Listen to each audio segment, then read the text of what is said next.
बिस्मिल्लाहिर्रहमानिर्रहीम। 94 न्यूज की खास खबरों के साथ मैं हूं ताहा।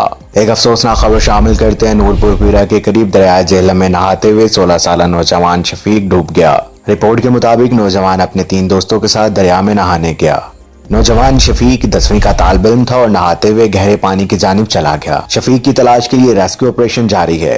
एक बड़ी खबर शामिल करते हैं। जलालपुर पीरवाला में मुकामी मजदूर के घर नामालूम अफराद की फायरिंग, 6 अफराद कत्ल, 4 जख्मी। पूरे इलाके में कोहराम मच गया। रिपोर्ट के मुताबिक पुलिस की भारी नफरी जाए वकुआ पर पहुंच गई। तफसील के मुताबिक जलालपुर पीरवाला शहरी आबादी के मोहल्ला इस्लामपुरा कॉलोनी में नामालूम नौजवान ने मुकामी मजदूर रफीक उर्फ लड्डू के घर में दाखिल होकर अंधाधुंध फायरिंग कर दी, जिससे घर के सरबराह रफीक उर्फ लड्डू, इसकी बेटी और इसका बेटा हलाक हो गए, जबकि 4 अफराद जख्मी हो गए और उसके बाद हमलावर नौजवान ने खुद को भी गोली मार दी। रिपोर्ट के मुताबिक इस अफसोसनाक सानहे की इत्तला मिलते ही SHO थाना सिटी राना साबर हुसैन पुलिस की भारी नफरी के हमरा मौका पर पहुंच गए, जबकि रेस्क्यू 112 ने जख्मियों को तहसील हेडक्वार्टर अस्पताल मुंतकिल कर दिया। रिपोर्ट के मुताबिक मुलजिम की सामान की तलाशी से पता चला है कि मुलजिम खुशाब का रिहायशी था और इसकी जेब से एक आर्मी का सर्विस कार्ड भी बरामद हुआ है। पुलिस ने मुकदमा दर्ज करके मजीद तहकीकात जारी कर दी है। हमें रिपोर्ट कर रहे हैं हमारे नुमाइंदा मोहम्मद अरशद। एक अफसोसनाक खबर शामिल करते हैं। यूनियन कौंसिल काला शादियां अशरफ पटवारी मकान के नजदीक शॉर्ट सर्किट की वजह से आग लग गई। तफसील के मुताबिक आग भड़क उठी, 6 मकानों को अपनी जद में ले लिया। ताहाल अभी तक कोई जानी नुकसान की इत्तला मौसूल नहीं हुई। एक खबर शामिल करते हैं। रात 9 बजे चंद बाअसर अफराद ने वीगो डाला में सवार होकर टंडू आदम में फौजी मोड़ के करीब फाटक पर मामूर अपने वक्त पर फाटक को खोलने और बंद करने वाले शख्स को तशद्दुद का निशाना बनाया, जबकि वो अपनी ड्यूटी देते हुए ट्रेन की आमद पर फाटक बंद कर रहा था और ये बाअसर अफराद ने फाटक खोलकर अपनी गाड़ी निकालने की कोशिश की। जब मुलाजिम ने फाटक ना खोलने पर मज़ाहमत की तो बाअसर अफराद ने मुलाजिम को तशद्दुद का निशाना बनाया। अहले इलाके के आला अफसरान से गुजारिश है कि कानून हाथ में लेने वाले मुजरिमों को सख्त से सख्त सजा दी जाए। एक खबर शामिल करते हैं। इंडियन एक्ट्रेस राखी सावंत ने अपने जिस्म पर पाकिस्तान का झंडा बनाया, जिस पर भारतीय मीडिया राखी सावंत पर बरस पड़ा और जवाब में राखी सावंत ने उनको मुंह तोड़ जवाब दिया। राखी सावंत ने गुफ्तगू करते हुए सानिया मिर्जा और भारतीय प्राइम मिनिस्टर मोदी को भी तनकीद का निशाना बनाया। मजीद जानते हैं इस रिपोर्ट में।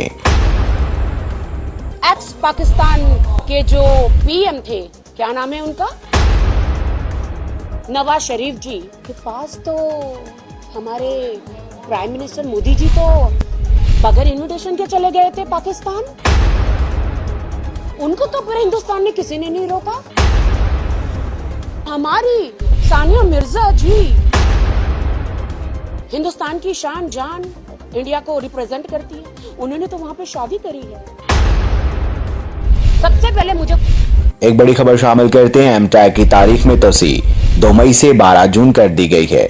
12 जून के बाद किसी भी किस्म की गाड़ी को एमटैग के बगैर मोटरवे पर दाखिल नहीं होने दिया जाएगा। एमटैग के रजिस्ट्रेशन के लिए अपनी गाड़ी, रजिस्ट्रेशन बुक, ड्राइविंग लाइसेंस और कौमी शनाख्ती कार्ड की कॉपी के साथ कस्टमर केयर पर मुकर्रर तारीख से पहले रजिस्ट्रेशन मुकम्मल करवाएं। अब कुछ खबरें खेल के मैदान से।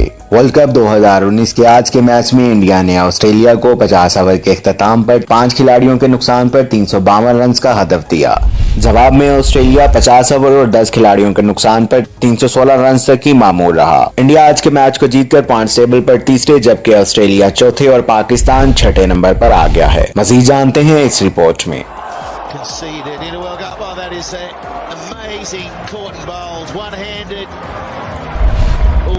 How well they have played. This time over covers. He finds the fielder. And Virat Kohli has remained off strike for a long period. World cup के हवाले से खबर शामिल करते हैं। पाकिस्तानी टाइम के मुताबिक दिन 2:30 पर जनूबी अफ्रीका और वेस्ट इंडीज के माबैन शानदार किस्म का मैच खेला जाएगा। 94 न्यूज के स्टूडियो रूम से अब तक के लिए सिर्फ इतना ही। मजीद खबरों और अपडेट के लिए देखते रहिए 94 न्यूज। आप हमारी खबरें YouTube और Facebook पर भी देख सकते हैं।